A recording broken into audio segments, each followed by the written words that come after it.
Friends, എല്ലാവർക്കും നമസ്കാരം. Entertainment കീഴിലേക്ക് എല്ലാവർക്കും സ്വാഗതം. യെസ്, എന്റർടൈൻമെന്റ് കിഴി റിയാക്ഷൻ ആണ് ദൃശ്യം 3. യെസ്, ഏത് ദൃശ്യമാണ്? മലയാളമാണോ, ഹിന്ദിയാണോ, തെലുങ്കാണോ? ഏതിനെ കുറിച്ച് പറയണം? മലയാളത്തെ കുറിച്ച് പറയാം, പിന്നെ അത് കഴിഞ്ഞിട്ട് ഹിന്ദിനെ കുറിച്ച് പറയാം. സംഭവം അത്രേ ഉള്ളൂ. അതായത് അഭിനയിക്കുന്നവർ മാത്രമേ മാറുന്നുള്ളൂ. യെസ്, കഥയൊക്കെ ഒന്ന് തന്നെ, ടീം മാറും, അത് വേറെ കാര്യം. പക്ഷെ ഇതൊരു കോപ്പിലെ പരിപാടി ആയിപ്പോയി. സത്യം. നമ്മള് പാൻ ഇന്ത്യൻ സിനിമ എന്ന് പറഞ്ഞുകൊണ്ടിരിക്കുകയായിരുന്നു. സത്യമായിട്ട് ഞാനത് എന്റെ മനസ്സിലുണ്ടായിരുന്നു. അടുത്ത പാൻ ഇന്ത്യൻ സിനിമയാണല്ലോ. അതുമല്ല, ഇതിന്റെ റീച്ച് ഭീകരമാണ്. അതാണ് ദൃശ്യം 2 OTT റിലീസ് ചെയ്തുകൊണ്ട് തന്നെ വേൾഡിൽ തന്നെ എനിക്ക് തോന്നുന്നു കാത്തിരിക്കുന്ന സിനിമ പോലെ തന്നെ ഒരു സിനിമയാണ് അത്. അതായത് മലയാളത്തിലെ ഏറ്റവും ഹൈപ്പുള്ള സിനിമയായി മാറുമായിരുന്നു. സത്യം, അതിപ്പോഴും അങ്ങനെ തന്നെയാണ്. പക്ഷെ അങ്ങനെയല്ല, നമുക്ക് ഒരു വലിയ ആഗ്രഹമുണ്ട്. എമ്പുരാനിൽ നമ്മൾ ആഗ്രഹിച്ചൊരു കാര്യം, അതായത് ഇന്ത്യയിൽ മൊത്തത്തിൽ നോർത്തിലൊക്കെ നമ്മുടെ ഒരു സിനിമ ഭയങ്കരമായിട്ട് അങ്ങനെ കയറി അടിക്കുക. എന്നിട്ട് അവർക്ക് മനസ്സിലാവണം ഇതാട്ടോ ഒറിജിനൽ, മറ്റേതല്ല, അതായത് അവരുടേതല്ല എന്നുള്ളത് അവർ തിരിച്ചറിയണം. അതൊരു ആഗ്രഹം ഉണ്ടായിരുന്നു. പിന്നെ അതായത് ശരിക്കും 300 കോടി ആണ് തൊടുന്ന ഒരു സിനിമ മലയാളത്തിൽ നിന്ന് അത് ദൃശ്യമാകും എന്നുള്ളത് ഭയങ്കരമായിട്ടുള്ള കോൺഫിഡൻസ് ഉണ്ടായിരുന്നു. അത് ഉറപ്പിച്ചതാ ഏകദേശം. അതായത് ഇത് പാൻ ഇന്ത്യൻ ആയിട്ടാണ് വരുന്നെങ്കിൽ പിന്നെ വേറെ ഒന്നിനെ കുറിച്ചും ചിന്തിക്കേണ്ട ആവശ്യമില്ല, അടിക്കായിരുന്നു. പക്ഷേ ഇപ്പോൾ ദൃശ്യം 3 സംഭവിക്കാൻ പോവാണ്. ഒക്ടോബറിൽ ഇതിൻ്റെ ഷൂട്ട് തുടങ്ങാൻ പോവാണ്. ജിത്തു ജോസഫും ആൻ്റണി പെരുമ്പാവൂറും ലാലേട്ടനും ഒരുമിച്ചുള്ള വീഡിയോയും അതിൻ്റെ അനൗൺസ്മെൻ്റ് ഒക്കെ വന്നതാണ്. അപ്പോൾ ജിത്തു ജോസഫ് ഇപ്പോൾ ലേറ്റസ്റ്റ് ആയിട്ട് പറഞ്ഞിരിക്കുന്നത് ആളുടെ ഈ സ്ക്രിപ്റ്റ് തന്നെയാണ് തെലുങ്കിലും ഹിന്ദിയിലും വരുന്നത്. അപ്പോൾ ഇതറിഞ്ഞിട്ടാണ് അവർ ആദ്യം അനൗൺസ് ചെയ്തത്. അല്ലാതെ വേറൊരു കഥയുണ്ടല്ല. നമ്മളാണ് പൊട്ടന്മാരെ, നമ്മളെ പൊട്ടന്മാരാക്കിയില്ലേ. ഞാൻ ശരിക്കുവേ ഇപ്പോൾ ഏത് ഈ 300 കോടി പാൻ ഇന്ത്യൻ രീതിയിൽ ഇന്ത്യയിലെ ഏറ്റവും മലയാളത്തിൽ നിന്ന് വരുന്ന ഇന്ത്യയിലെ ഏറ്റവും വലിയ സിനിമ അതൊക്കെ ആവണം എന്നുള്ളത് ഒരു കാര്യം ഉണ്ടായിരുന്നു. പക്ഷേ എനിക്കൊന്ന് അറിയണം എന്നുണ്ടായിരുന്നു, നമ്മുടെ സ്റ്റോറി ഇല്ലാതെ അവരെങ്ങനെയാണ് ദൃശ്യം 3 ഇറക്കുക എന്നുള്ളത്. പട്ടി ഞാനും മനസ്സിൽ ചിന്തിച്ചു ഇപ്പതാണല്ലോ. ആണല്ലേ? ഞാൻ അങ്ങനെ ആലോചിച്ചോണ്ടിരിക്കുകയായിരുന്നു, ഇത് കഴിഞ്ഞിട്ട് വേണം പറയാൻ. അതായത് അവരെന്ത് ചെയ്യും? അതായത് നമ്മുടെ ജിത്തു ജോസഫിന്റെ സ്ക്രിപ്റ്റ് അല്ല, അവര് ഓൾറെഡി അനൗൺസ് ചെയ്തു. അവരിനി വേറെ സാധനം നമ്മളെന്തോരം കളിയാക്കിയതാടാ. തുടരും സിനിമ കണ്ടിട്ട് ചിലപ്പോ അത് ദൃശ്യം 3 ആന്ന് കരുതിയിട്ടുണ്ടാവുന്ന എന്തൊക്കെ കളിയാക്കി. അപ്പൊ ആരായി നമ്മളിപ്പോ ആരായി? അതാണ് അതിന്റെ ചോദ്യം. എന്നാലും ഇമ്മാരി പണി ചെയ്യാൻ പാടില്ലായിരുന്നു കേട്ടോ. സംഭവം സത്യമാണ്. നമ്മൾ ഇതിന്റെ കൂടെ തന്നെ നമ്മൾ അന്നൊക്കെ ചർച്ച ചെയ്തൊരു കാര്യം കൂടി ഉണ്ടായിരുന്നു. അതായത് ദൃശ്യം എന്ന് പറഞ്ഞ ഇതിന്റെ ഈ കോപ്പിറൈറ്റ് ഇരിക്കുന്നത് ജിത്തു ജോസഫിന്റെ പേരാണല്ലോ. അപ്പോൾ ആള് കൊടുക്കാതെ വേറെ സ്റ്റോറി എഴുതുമോ, അല്ലെങ്കിൽ ആ ചെയ്യാൻ പറ്റുമോ, പേരിൽ വേറെ സ്റ്റോറിയിൽ അവർക്ക് ഇങ്ങനെ ഇനിയിപ്പോൾ 10ഉം 15ഉം ഇറക്കാൻ പറ്റുമോ എന്നൊക്കെ ഒരു സംശയം ഉണ്ടായിരുന്നു. പക്ഷെ നമ്മൾ പിന്നെ ഇതിനൊരു നമ്മൾ തന്നെ മനസ്സിനെ പറഞ്ഞ് പഠിപ്പിച്ച ഒരു ഉത്തരം ഉണ്ടായിരുന്നു. ഇപ്പോൾ ചന്ദ്രമുഖി നമ്മുടെ മണിച്ചിത്രത്താഴാണല്ലോ അതിൽ കൊണ്ടുപോയിട്ട് ചന്ദ്രമുഖിയായിട്ട് ഇറക്കിയത്. അത് 2ഉം 3ഉം അതേപോലെ ആയിരിക്കും തെറ്റിദ്ധാരണ. അങ്ങനെ ഒരു ഉത്തരത്തിലെത്തിയിട്ടുണ്ടായിരുന്നു. പക്ഷെ ഞാൻ ബോളിവുഡിൽ അങ്ങനെ ഒരുപാട് സിനിമ ഉണ്ട് കേട്ടോ. അതുണ്ട്. ഈ ഹൗസ്ഫുൾ 5ഉം 5 വരെ എത്തിയിട്ടുണ്ട്. അതങ്ങനെ പോകും. ഞാൻ വേറൊരു കാര്യം ആലോചിക്കണേ, എന്നാലും ആ ജിത്തു ജോസഫേ ഇതിന്റെ ഇടയ്ക്കൊക്കെ ചോദിച്ചതാ. അപ്പൊ സ്ക്രിപ്റ്റ് ആയിട്ടില്ല, സ്ക്രിപ്റ്റ് അങ്ങോട്ട് ബാക്കി എത്തിയിട്ടില്ല. ആരാ ഇതൊക്കെ പറഞ്ഞുണ്ടാക്കുന്നത്? ഒരു സിനിമയിൽ അഭിനയിക്കൂട്ടോ, നല്ല നടനാ, മികച്ച നടനാ. അല്ലാതെ ജോർജ് കുട്ടിക്ക് സത്യം ഇത് കൂടുതൽ എങ്ങനെയാണ് പറയുക? അതാണ് ശരിക്ക് നമ്മളിപ്പോ ആ കഥാപാത്രങ്ങളെ, അതായത് ജിത്തു ജോസഫ് ഒരുക്കിയ ഒരുപാട് ക്രിമിനൽ മൈൻഡുള്ള ഒരുപാട് കഥാപാത്രങ്ങൾ നമ്മൾ കണ്ടു കഴിഞ്ഞു. അവരെയൊക്കെ നമ്മൾ വിളിക്കുന്നുണ്ട്. ഇതൊക്കെ ഒരുക്കണം എന്നുണ്ടെങ്കിൽ അതിലെ ഒന്നാണ് ഏറ്റവും ക്ലാസിക് ക്രിമിനൽ ആയിട്ടുള്ള ജോർജ് കുട്ടി. ഞാൻ ജിത്തു ജോസഫ് എന്ന് പറയാൻ വരുമായിരുന്നു. തെറ്റില്ല, അതന്നെ പറയാൻ. അതായത് ജോർജ് കുട്ടിയെ ശരിക്കും നമ്മൾ ജിത്തു ജോസഫായിട്ട് കാണണം. നന്നായിട്ട് അഭിനയിക്കും, തെറ്റിദ്ധരിപ്പിക്കും, പലതും പല കള്ളങ്ങളും പറയും. അതിപ്പോ വീണ്ടും അങ്ങ് സത്യമാണെന്നുള്ളത് തെളിയിച്ചു തന്നു കേട്ടോ. നമ്മള് ഒരു വാക്ക് പോലും പറയാതെ മലയാളത്തിലെ അത് സ്ക്രിപ്റ്റ് അങ്ങോട്ടില്ല എന്നൊക്കെ പറഞ്ഞിട്ടേ ജിത്തു ജോസഫേ ഓക്കെ, നിങ്ങൾ ആഗ്രഹിക്കുന്നത് പോലെ നിങ്ങൾക്ക് 400 കോടിയെങ്കിൽ 400 കോടി കിട്ടാനായിട്ട് ഞാൻ എന്ത് ചെയ്യുന്നു, വേറെ ആർക്കൊന്നും കൊടുക്കുന്നില്ല, നമ്മുടെ മലയാളത്തിൽ മാത്രം ഇറക്കുന്നു, 400 കോടി അടിക്കുന്നു. അതുകൊണ്ട് എനിക്കെന്ത് നേട്ടം? അതൊക്കെ പ്രൊഡ്യൂസർക്കല്ലേ. അത് ആന്റണി പെരുമ്പാവൂരും നിങ്ങളും തമ്മിലുള്ള അണ്ടർസ്റ്റാൻഡിങ്ങിൽ പോകണം. അല്ല എപ്പോഴും എഴുത്തും ഇതും അതിൽ കോപ്പിറൈറ്റ് അവകാശപ്പെട്ടത് എത്ര ശതമാനം കോപ്പിറൈറ്റ് അവകാശപ്പെട്ടതാണ്. പിന്നെ മാത്രമല്ല അത് മറ്റൊരു കാര്യം റിലീസ് ആയതിനു ശേഷം സംഭവിച്ചിട്ടില്ലെങ്കിലോ അതൊരു സത്യമാണ്. പക്ഷെ അതിനു മുൻപേ അതിനേക്കാളും ബിസിനസ് ഇവർക്ക് ഉറപ്പിക്കാൻ പറ്റും ഇതിലൂടെ.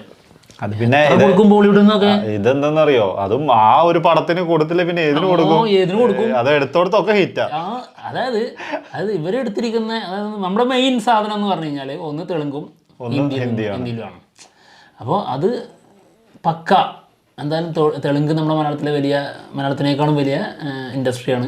ബോളിവുഡ് അതിനേക്കാളും വലിയ ഇൻഡസ്ട്രിയാണ്. മറ്റേ മൂപ്പര് അറിഞ്ഞു വരുന്നുള്ളൂ, അതുകൊണ്ടാ ഇപ്പൊ മറ്റേ ഇതിന്റെ ക്ഷീണത്തിലേക്ക് അങ്ങനെ അറിഞ്ഞു വന്നിട്ടുണ്ട്. ജിത്തു ജോസഫ് ഇങ്ങനെ മറിഞ്ഞെടുക്കാറ്. ഇതിന്റെ ക്ഷീണം ഒന്ന് മാറ്റണമെങ്കിൽ ഇനി അത് താന്ന്. ക്ലാസിക് ക്രിമിനലേ അവിടെ ഉണർന്നു. ജിത്തു ജോസഫിന്റെ ആ ഒരു മൈൻഡ് ഉണ്ടല്ലോ. ഇപ്പോൾ പലരും അത് ഓൺലൈൻ ചാനലുകാർക്ക് ബൈറ്റ്സ് കൊടുത്തിട്ടുണ്ടായിരുന്നു. ആളേതോ തുണിയൊക്കെ എടുക്കാൻ പോയപ്പോൾ അവിടെ വെച്ച് പിടിച്ചു. അപ്പോൾ ആര് പറഞ്ഞു എനിക്കൊരു ചെറിയൊരു ക്ലൈമാക്സിൻ്റെ ഒരു ഐഡിയ ഉണ്ടെന്ന് മാത്രമേ ഞാൻ പറഞ്ഞുള്ളൂ എന്നൊക്കെ പറഞ്ഞിട്ടുണ്ടായിരുന്നു. അപ്പോൾ അത് എന്തിനാണെന്നറിയോ, ഈ ആള് ജനങ്ങളെന്നല്ല ഇല്ല, ചിലപ്പോ ആദ്യം അങ്ങോട്ട് തന്നെയാണ്. അപ്പുറത്താണെങ്കിൽ മറ്റേ അജയ് ദേവ്ഗൺ ആണെങ്കിൽ നോക്കിയിരിക്കുന്നു, ഇത് ഏത് സമയത്താ ഇതിന്റെ ഒന്ന് വരുന്നത് നോക്കിയിരിക്കുന്നു. അല്ല വേറെ കാര്യമുണ്ട്, ഒരുപാട് സിനിമകൾ മലയാളത്തിൽ നിന്ന് സൗത്ത് ഇന്ത്യയിൽ നിന്ന് തന്നെ പറയാം, നമുക്ക് മലയാളത്തിൽ നിന്ന് മാത്രം പറയണ്ട. സൗത്ത് ഇന്ത്യയിൽ നിന്ന് ഒരുപാട് കഥകൾ ബോളിവുഡ് കൊണ്ടുപോയിട്ട് റീമേക്ക് ചെയ്തിട്ടുണ്ട്. പക്ഷേ ദൃശ്യം ഫസ്റ്റും ടൂവും വളരെ നല്ല രീതിയിലാണ് മേക്ക് ചെയ്ത് വെച്ചിരിക്കുന്നത് ബോളിവുഡിലേക്ക്. അതുകൊണ്ട് അത് തെറ്റ് പറയുന്നില്ല, അതിനകത്തൊന്നും പറയാൻ പറ്റില്ല. ഇപ്പോൾ കൈദിയൊക്കെ കൊണ്ടുപോയിട്ട് ആകെ വെറുപ്പിച്ച് വൃത്തിയേടാക്കിയാ തന്നിട്ടുള്ളത്. ആ ഒരു സംഭവം എന്താ അഭിനയത്തിലേ നമുക്ക് കുറഞ്ഞു കിട്ടുള്ളൂ. അതായത് ലാലേട്ടൻ്റെ അത്രക്ക് കമലഹാസൻ പിടിച്ചിട്ട് നടന്നിട്ടില്ല. പിന്നെയാണ് ഇനി അജയ് ദേവ്ഗൺ. അതെ, അപ്പൊ അത് നോക്കണ്ട, നമ്മൾ അതിൽ നിന്ന് പ്രതീക്ഷിക്കുന്നില്ല. അതിനെ കുറിച്ച് നമ്മൾ ചിന്തിക്കുന്നേ ഇല്ല. അതെ, മേക്കിംഗ് ഉണ്ടെങ്കിലും അത് അവര് നിലനിർത്തിയിട്ടുണ്ട്. ഫസ്റ്റും ടൂവും വളരെ മികച്ച മേക്കിംഗ് ആണ്, അതിനൊരു ഡൗട്ടും ഇല്ല. എന്താണെങ്കിലും മൂന്നും നല്ല മേക്കിംഗ് ഒക്കെ തന്നെ ആയിരിക്കും. അതെ, എന്തായാലും വെങ്കടേഷ് അവരും പറഞ്ഞ നീ ഓർമ്മയുണ്ടോ, അവരും ഈ ഒക്ടോബർ സമയത്താണ് അവിടെ ഷൂട്ട് തുടങ്ങുന്നത്. ഫസ്റ്റ് അനൗൺസ്മെന്റ് വന്നു ഒക്ടോബർ സമയത്ത് ഷൂട്ട് തുടങ്ങും എന്ന് പറഞ്ഞിട്ട്. ഒക്കെ ഇവരെല്ലാരും കൂടി ഒരുമിച്ചിരുന്ന് ആലോചിച്ച് എല്ലാം കൂടി തീരുമാനിച്ചു കഴിഞ്ഞിട്ട് പക്ഷെ നമ്മൾ മലയാളികൾക്ക് അത് ഭയങ്കരമായിട്ട് തീരെ സഹിക്കാൻ പറ്റാത്തൊരു കാര്യമാണ്. കാരണം സത്യം ഒന്നും രണ്ടും ഇറങ്ങി കഴിഞ്ഞതിന് ശേഷമാണ് കൊണ്ടുപോയിരുന്നത് അവർക്ക് കൊടുത്തത്. പക്ഷെ ഇതിൻ്റെ കൂടെ ഒരുമിച്ച് ചെയ്യുമെന്നുള്ളത് ശരിക്കും നമ്മളെ നിരാശപ്പെടുത്തുന്നുണ്ട്. വളരെ വളരെയധികം നിരാശപ്പെടുത്തി. സത്യം പറയാത്തത് കൊണ്ട് തന്നെ ഒരുപാട് അത് പറഞ്ഞറിയിക്കാൻ പറ്റില്ല. അതെ, ഈ ക്രിമിനലൊക്കെ ആവാം, പക്ഷെ ഇങ്ങനെ ആവുമ്പോൾ ക്രിമിനൽ ആവരുത്. സത്യം കേട്ടോ. അതായത് നമ്മളിപ്പോ ഈ ദൃശ്യം സിനിമയിലേക്ക് വന്നാലേ ആ ചുറ്റുമുള്ള ടീമിനെ മാത്രമേ പറ്റിച്ചിട്ടുള്ളൂ ചുട്ടി. അതിലൂടെ നമ്മുടെ അതായത് സിനിമയല്ലേ എന്നുള്ള രീതിയിൽ എടുക്കാം. ഇത് മലയാളികളെ മൊത്തം പറ്റിച്ചു. അത് റിയൽ ലൈഫിൽ എന്തായാലും ജിത്തു ജോസഫ് കൊള്ളാം. എന്തായാലും നല്ലൊരു സംഭവം തന്നെ ആയിരിക്കും എന്നുള്ളത് തന്നെയാണ് പ്രതീക്ഷ. പിന്നെ മറ്റൊരു കാര്യമുണ്ട്, ഇത് സെക്കൻഡ് കഴിഞ്ഞതിന് ശേഷം ആൾക്ക് ഇതിൻ്റെ ഒരു ക്ലൈമാക്സിൻ്റെ ഒരു ഐഡിയ ഉണ്ട്. അതിനുശേഷം അത് ഡെവലപ്പ് ചെയ്യണം, എന്നിട്ട് ഇപ്പോൾ അതിൻ്റെ ഭാഗം ഇറക്കണം എന്നുള്ളത് കൊണ്ട് തട്ടിക്കൂട്ടി അങ്ങ് ഇറക്കിയതാണെന്നുള്ളത് ചിന്തയൊന്നും വേണ്ട. അതിന് മുൻപേ ആള് ഇതിനുള്ള പണി ഒരുക്കി വെച്ചിട്ടുണ്ട്. സത്യമായിട്ടും ഇനി മൂപ്പര് പറഞ്ഞാൽ നമ്പൂല കേട്ടോ. സത്യമായിട്ട് പറയാം, മൂപ്പര് എന്ന് തുടങ്ങിയിട്ടുണ്ടാവും ഇതിന്റെ പണിന്ന് അറിയാം. സത്യടാ, ഞാൻ അങ്ങനെ അറിഞ്ഞു. ഇത് നേരത്തെ മൂപ്പര് ഫുള്ള് ക്രിമിനൽ മൈൻഡും ക്രിമിനൽ കളികളുമാണ് കളിച്ചോണ്ടിരിക്കുന്നത്. കൊള്ളാട്ടോ. മലയാളികളെ എനിക്ക് തോന്നുന്നു മലയാളികളാണ് ഈ ഉഡായിപ്പുകൾ ഏറ്റവും കൂടുതലുള്ള മലയാളികളിലാണ്. അപ്പൊ ആ മലയാളികളെ പറ്റിക്കണമെങ്കിലേ എന്തോരം ബുദ്ധിമാനായിരിക്കും ഇയാള്. അങ്ങനെയല്ല, മലയാളികൾ ഉഡായിപ്പാണ്. ആ ഉഡായിപ്പുള്ളവരെ ഉഡായിപ്പാണല്ലോ മലയാളി എപ്പോഴും തെറ്റ് അതായത് അവർക്ക് പെട്ടെന്ന് മനസ്സിലാവും അവരെന്തെങ്കിലും ഉഡായിപ്പ് ചെയ്തിട്ടുണ്ട്. ആ എന്നിട്ട് മനസ്സിലാകാതെ ചെയ്ത ഇങ്ങനെ ജാതി ഉഡായിപ്പായിരിക്കും. ആണോ? പക്ഷെ നീ പറഞ്ഞോടത്ത് പാളിപ്പോയായിരുന്നു. നീ പറഞ്ഞത് ഭയങ്കര ഡീസന്റ് ആയിട്ടാ പറഞ്ഞത്. അങ്ങനെയല്ല പറയണ്ടത്, ഡീസന്റ് ആക്കരുത്. അതായത് ആ സാധനമാണ് വരേണ്ടത്, അത് വന്നില്ലാന്ന്. പക്ഷെ അഭിമാനത്തോടെ ഒരാളെ ഉഡായിപ്പേ എന്ന് വിളിക്കുന്നതിൽ ഒരു ത്രില്ലുണ്ട്. അതൊരു ഭയങ്കര രസമാണ്. ഇത് ഭയങ്കര രസത്തിൽ വിളിക്കുമ്പോഴേ നമുക്ക് ഭയങ്കര സന്തോഷമാണ്. ആ സിനിമ അനൗൺസ് ചെയ്തു, അതിന്റെ വർക്ക് നടക്കുന്നു. പക്ഷെ ഈ ഒരു കാര്യം വന്നപ്പോൾ മാത്രം ചെറിയൊരു അത് നമുക്കൊരു വിഷമം തോന്നി. കാരണം നമ്മുടെ മലയാളം റിലീസ് ചെയ്ത് കഴിഞ്ഞിട്ട് മറ്റുള്ള ലാംഗ്വേജ് ചെയ്യുന്നു എന്ന് പറയുമ്പോൾ ഈ സിനിമേന്റെ വലിപ്പം, ഈ സിനിമയോടുള്ള ഇഷ്ടം കൊണ്ടാണ് അവരെടുത്തിട്ട് പോകുന്നത്. ഇതെന്ന് പറഞ്ഞാൽ എല്ലായിടത്തും ഒരേ ടൈമിൽ ഒരേപോലെ ഷൂട്ടും ഒരേപോലെ റിലീസും ഒക്കെ വരുമ്പോൾ അതൊരു ഭയങ്കര... അപ്പൊ ഈച്ച കോപ്പി അടിച്ചു വെക്കാൻ പറ്റില്ല. സ്ക്രിപ്റ്റിൽ നിന്ന് വിഷൻ അവരുടെ ഉള്ളിൽ അവർക്കുണ്ടാവും. സിനിമ കണ്ടിട്ട് സെയിം അതേപോലെ എടുത്ത് പകർത്തി വെക്കാൻ പറ്റില്ല. ഇവിടെ മേക്ക് ചെയ്യുന്ന രീതിയിലായിരിക്കൂല അവിടെ ചെയ്യുമ്പോൾ. അവർ ഇത് കണ്ടിട്ട് ഇപ്പം മേക്കിംഗ് ഡിഫറെൻ്റ് ആണെങ്കിൽ പോലും അതായത് ഒരു റെഫറൻസ് വെച്ച് ഈ രീതിയിൽ അതായത് കൺവേ ആകുക എന്ന് പറഞ്ഞ സാധനം ഉണ്ടല്ലോ. ചിലതിന് ഒരു ഇപ്പോൾ ഏതൊരു സിനിമയിലുണ്ടല്ലോ, അത് പേതാ കുബേര സിനിമയിൽ ഒരു ആക്സിഡൻറ്റ് നടക്കുന്നുണ്ട്. ഒരു കുട്ടിയും പിന്നെ ഒരു ഗർഭിണി നടന്നു വരുന്നു. പൂത്തോട്ടത്തിൽ കറക്റ്റ് സെൻറ്ററിലൂടെ നടന്നു വരുന്നതായിട്ടാണ് നമുക്ക് തോന്നുക.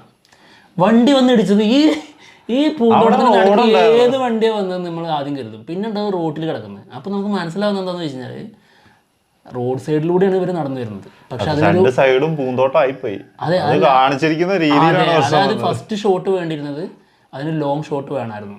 അതായത് റോഡ് രജിസ്റ്റർ ചെയ്തിട്ട് അതിൻ്റെ അപ്പുറത്തും ഇപ്പുറത്തും പൂന്തോട്ടമുണ്ട് എന്ന് രജിസ്റ്റർ ചെയ്യുന്ന ഒരു ഷോട്ട് മസ്റ്റായിരുന്നു. അതായത് ഈ ആക്സിഡൻറ്റ് നടക്കുന്നതിന് മുൻപായിട്ട് അങ്ങനെ ഷോട്ട് വേണം.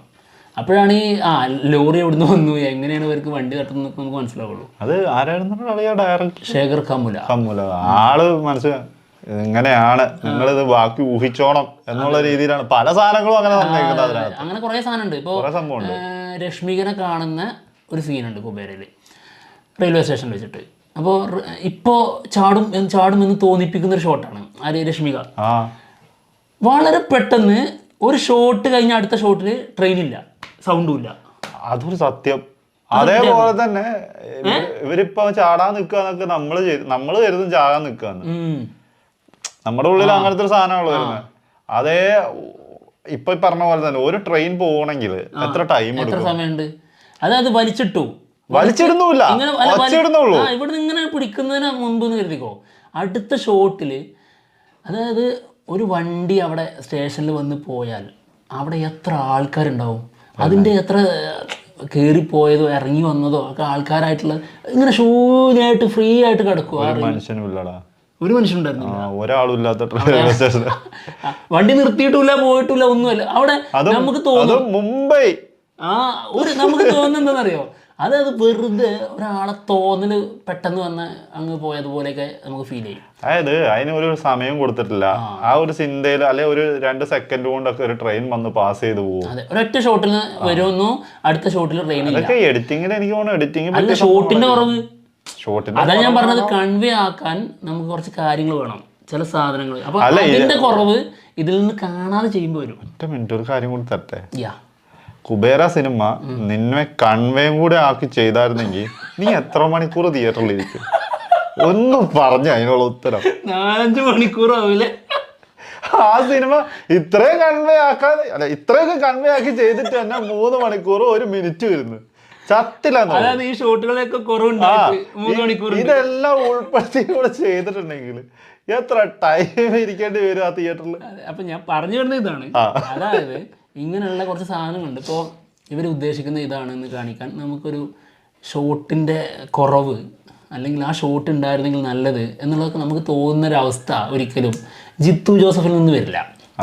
ആൾ ഉദ്ദേശിക്കുന്ന കാര്യങ്ങൾ കൃത്യമായിട്ട് ആൾ മേക്ക് ചെയ്യും. സംഭവം മേക്കിങ്ങിൻ്റെ രീതിയിൽ ഭയങ്കര സംഭവം ടെക്നിക്കലി വളരെ മികച്ചത് എന്ന് തോന്നുന്ന രീതിയിലല്ലെങ്കിലും പറയാൻ ഉദ്ദേശിച്ചത് നമ്മുടെ ഉള്ളിലേക്ക് എത്തും. അത് പ്രേക്ഷകൻ അത് മനസ്സിലാവും. ചിലരൊക്കെ ഈ ദൃശ്യം 2-ൻ്റെ അതായത് ഫസ്റ്റ് ഹാഫ് സീരിയൽ ലെവൽ എന്നൊക്കെ പറഞ്ഞിട്ടുണ്ട്.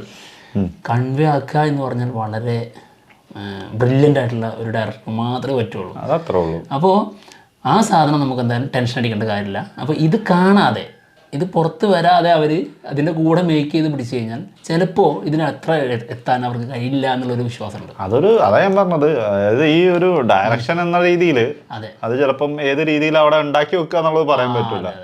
സംഭവം നല്ല കുത്തരിക്കുള്ള അരിയും ഇതൊക്കെ മേടിച്ചു കൊടുത്തിട്ട് കാര്യമില്ല. അതിനകത്ത് കുറെ വേറെ എന്തെങ്കിലും സാധനം കൂടി ഉണ്ടാക്കിയിട്ടിട്ട് കഞ്ഞാന്ന് പറഞ്ഞിട്ടുണ്ടെങ്കിൽ കുടിക്കാൻ പറ്റൂല, അത് പറയാൻ പറ്റൂല. അത് ഹിന്ദിയും തെലുങ്കുമാണ് പ്രത്യേകിച്ച്. ഒരു വേണമെങ്കിൽ ഇപ്പോൾ കണ്ടിട്ട് ചെയ്താൽ പോലും ചില സമയത്ത് ശരിയായ രീതിയിൽ വരില്ല എന്നുള്ളതിന് തെളിവുള്ള കുറേ സിനിമകളുണ്ട്. ഇപ്പോൾ ശങ്കർ ചെയ്തു വെച്ച ഒരു സാധനമാണ് 3 Idiots.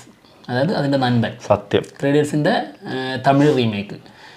അത് നമുക്ക് കാണുമ്പോഴാണ് നമുക്ക് മനസ്സിലാവുള്ളൂ എന്തൊക്കെ ചില സാധനങ്ങൾ അതിൽ നിന്ന് മിസ് ചെയ്യുന്നുണ്ടെന്ന്. അത് എല്ലാവർക്കും മനസ്സിലാവില്ല. ഇത് തമിഴ് ആരാധകരൊന്നും അത് അക്സെപ്റ്റും ചെയ്യാൻ പോകുന്നില്ല, വിജയ് ആരാധകരൊന്നും അക്സെപ്റ്റ് ചെയ്യാൻ പോകുന്നില്ല. ത്രീ ഇഡിയറ്റ്സ് കാണാം, ഇതും കാണാം. അപ്പോഴാണ് ഓരോ സാധനങ്ങളും ഇന്നത് ഇതിൽ ഉദ്ദേശിച്ചിരുന്നു എന്നുള്ളത് നമുക്ക് ത്രീ ഇഡിയറ്റ്സ് മനസ്സിലാവും. അപ്പോൾ ആ സാധനത്തിൽ മിസ്സിങ് ഉണ്ടാവും പലയിടങ്ങളിലും. എന്താണെങ്കിലും അങ്ങനെ മിസ്സിങ് ഒന്നും ഉണ്ടാവാതിരിക്കട്ടെ. അല്ല, അവിടെ ഉണ്ടാവട്ടെ, ഉണ്ടാവുമോ ഇല്ല എന്നുള്ളത് കാണണം. അതിനാണ് ഞാൻ വെയിറ്റ് ചെയ്യുന്നത്. നമ്മളിൽ നിന്ന് എന്തായാലും ഉണ്ടാവില്ല. ഇതിപ്പോ എന്തായാലും എല്ലാ ലാംഗ്വേജിലും കാണേണ്ടി വരുവേ, അതാണ് പ്രശ്നം. നമുക്ക് മലയാളം മാത്രം കണ്ടാൽ പോരാ, പിന്നെ കുറവുകൾ കണ്ടുപിടിക്കണല്ലോ. എന്താണെങ്കിലും കൂടുതൽ എന്തായാലും ഉണ്ടാവൂല, കുറവുകളേ ഉണ്ടാവുള്ളൂ. അത് കണ്ടുപിടിക്കണം. കുറവ് അറിയണം.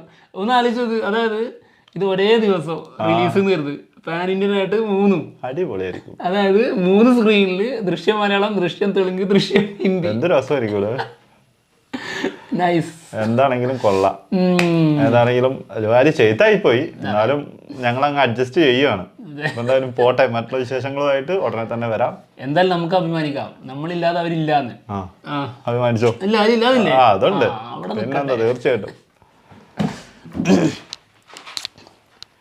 അല്ലാതെ അവർക്ക് ധൈര്യം കിട്ടില്ലടോ ഇങ്ങനെ അനൗൺസ് ചെയ്യാൻ, ദൃശ്യം 3 ഒന്ന് അനൗൺസ് ചെയ്യാന്. പിന്നെ അല്ല, നമ്മളിത് കണ്ടിട്ട് തന്നെ അനൗൺസ് ചെയ്തു. നമ്മളെന്തൊക്കെ പറഞ്ഞേ, ഇപ്പൊ അവരവിടെ ഇരുന്ന് കരയുണ്ടാവുന്നൊക്കെ പറഞ്ഞ ദൃശ്യം 3 അനൗൺസ് ചെയ്തപ്പോ ഓരോ എമ്പാനി ബുദ്ധിമാന്മാരാന്ന് ചിന്തിച്ചു നോക്കും. ആദ്യം അവർ അനൗൺസ് ചെയ്തു, നമ്മള് പൊട്ടന്മാരായി നല്ലേ മലയാളികളല്ലേ. ശരിയായ രീതിയിൽ എത്തുന്നതിന് മുമ്പ് അവര് ഒഫീഷ്യലായിട്ട് മറ്റേ ഇയാള് തന്നെ അനൗൺസ് ചെയ്തില്ലേ.